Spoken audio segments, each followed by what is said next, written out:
अस्सलामुअलैकुम। मैं हाँ मोइन असलम और दोस्तों मैं उम्मीद करना हाँ कि तुसी सारे ठीक ठाक होवोगे, खैरियत नाल होवोगे, खुशो खुरम होवोगे। दोस्तों तुसी अक्सर एक मुहावरा सुना होगा कि सानू जीन लई खाना चाहिए ना कि खाण लई जीना चाहिए। इस मुहावरे का मतलब यह है कि सानू सिर्फ उन्ना कोई खाना चाहिए जिन्नी कि साडे जिस्म नूं ज़रूरत है।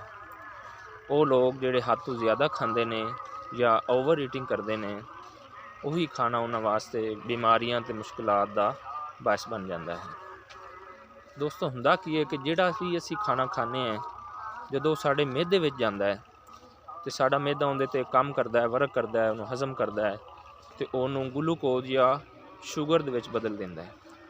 वो शुगर फिर साडे खून दे विच चली जाती है और जदों साडे खून दे विच जाती है तो अगे शुगर ने 3 काम करने होंदे ने। पहला काम हुंदा की है कि उन्हें जाके साडी बॉडी दे विच, साडे जिस्म दे विच, साडे गोश्त दे विच जाके रिएक्शन करना है और एनर्जी पैदा होनी है। जदों एनर्जी पैदा होएगी तो वो एनर्जी असी इस्तेमाल करांगे उन्होंने काम काज करने वास्ते या उन्होंने मुख्तलिफ जिहड़ी काम ने उहदे वास्ते असी इस्तेमाल करांगे। उनका दूसरा हिस्सा जिहड़ा शुगर दा वो साडे जिगर दे विच चला जाएगा और जिगर दे विच जाके वो ग्लाइकोजन विच बदल जाता है तो वो साडे जिगर नूं मोटा कर देंदा जिन्हों असी फैटी लीवर कहने।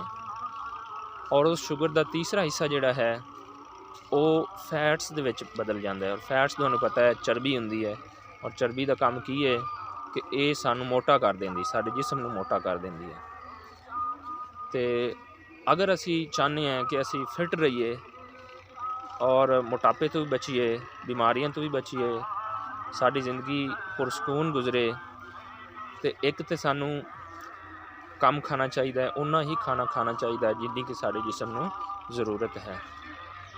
दूसरी गल, खाना खाण तो बाद सानू बैठना नहीं चाहिए, लेटना नहीं चाहिए, बल्कि थोड़ी बहुत सानू वॉक करनी चाहिए, सानू हल्की फुल्की एक्सरसाइज करनी चाहिए ताकि जिहड़ा असी खाना खादा है वो सारा दा सारा जिहड़ा है वो चर्बी विच ना बदल जाए और साडे जिस्म नूं मोटा ना करे, बल्कि वो साडे जिस्म की एनर्जी दे विच बदल जाए और असी उहनूं इस्तेमाल कर लीए।